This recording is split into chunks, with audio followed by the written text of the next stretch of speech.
CATV is proudly presented by Toyota. Michael, in your wildest dreams before the series begun, could you have imagined this? Probably not, to be perfectly honest. I certainly wouldn't stand here today and say I didn't expect us to win the series, though. With the team we have, with the amount of work the guys have put in for a long time, I certainly had faith that we could win the series, but to be 4-0 up is, well, it's hard to describe. It's an amazing feeling.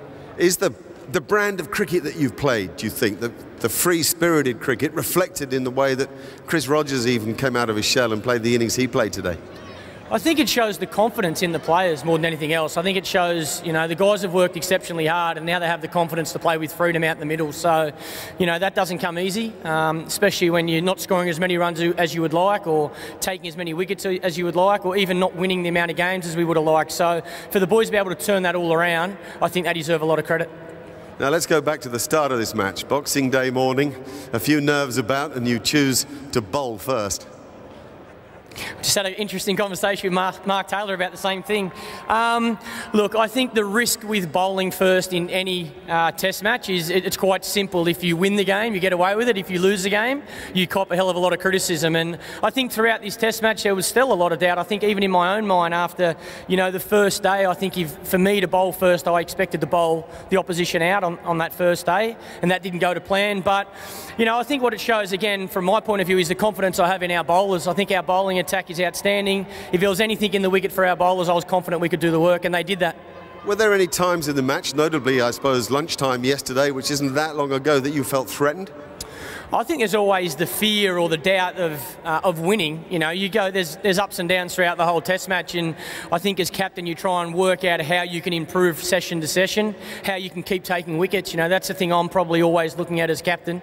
And fortunately, when you got the attack that I do, you seem to find a way on regular occasions. You talked about the bowlers in previous matches. We've talked about the batsmen. I'd like to just have a line from you on Brad Haddin, who's having quite a summer. Yeah, the old boy, he's doing it every single time he walks out to bat with the bat, and obviously keeping as well as I've seen him keep. So, you know, he deserves as many accolades as he's receiving. He's been a wonderful player for New South Wales and Australia over a long period of time. His commitment to this team is like no other. I think, you know, I've known Brad for a long time, and his time out of the game only made him stronger. Every time I spoke to him about how he was feeling and how his cricket was going, all he wanted to do was get back in the Australian team, and he's certainly making the most of that, and like I say, he deserves all the credit he's receiving. Can you go to Sydney and do something really special? We're going to have a go, that's for sure. I think if we continue to play the way we're playing, the boys will be as ready as we were for this test match. Our goal is to win 5-0, the position we're in. If we continue to get the support that we've received from around Australia, and I think here in Melbourne has been no different, the crowd's turned up and played a big part. You know, I think they give us our second win when we're in the field. The players can really feel it, so I don't see any reason why not. The England captain, Alastair Cook, is with me now. Difficult time for you. Can you explain your feelings? Yeah, it is difficult. You know, it's a tough time when you're losing games of cricket. You know, the good thing in this game, we've got ourselves an opportunity to win it. Certainly yesterday afternoon with the bat, 60 for naught. You know, building a nice lead, and yeah, it was probably shows where we're at the moment as a side. The levels of confidence. You know, when you're winning games of cricket, you can dominate those positions. When you're struggling for a bit of confidence, you know, you can let those positions slip, and that's what we've done in this game. You went from your arguably best day of the series on the second day to arguably your worst day yesterday. Did you wake up this morning thinking you could find the form of the second day and win this match? Yeah, I think, you know, obviously 240 runs is still a lot of runs, and the first half an hour we created 3 chances.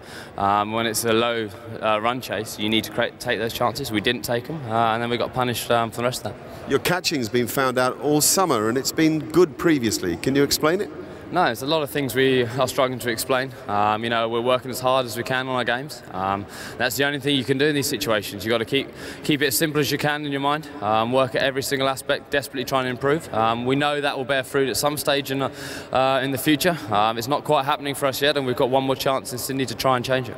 How disruptive have been things like Graham Swann's retirement? But, yeah, you can see when you're a winning side and a settled side, it makes a lot of difference. But you can't use that as an excuse. You can't use any of what's happened as an excuse. That would be taking the easy way out. We've got to just keep working as hard as we can on the games, and it will turn eventually. Hopefully, it can turn next week. You bowled the seamers a lot today. You didn't bowl Monty Panesar much. Why? Well, we tried to get the ball reversing. You know, the ball was cutting up here in the first innings when we bowled, and then when we wanted to bowl the seamers with the harder reversing ball, it didn't go as much as we would have liked it to go. So that's why, you know, Monty was held off for a little bit. You know, they're the decisions which you make as a captain. If they come off, they come off. If they don't, you know, there's always a different way in hindsight. So I'm sure other people might have done it differently. I was thinking about trying to get the reverse swing. And does the dressing room have the will to win in Sydney?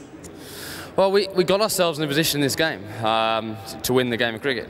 We didn't do. Obviously, when you get yourselves in those situations and you don't, it hurts even more. So we've got to dust ourselves off, you know, get over it tonight, and then come back to Sydney. You know, again, the crowd and the support we have travelling around the country is, you know, makes us feel very privileged to wear the shirt. We're not quite doing it justice with our performance at the moment, but just so everyone know, we're trying as hard as we can. Thanks to Alastair Cook, ladies and gentlemen.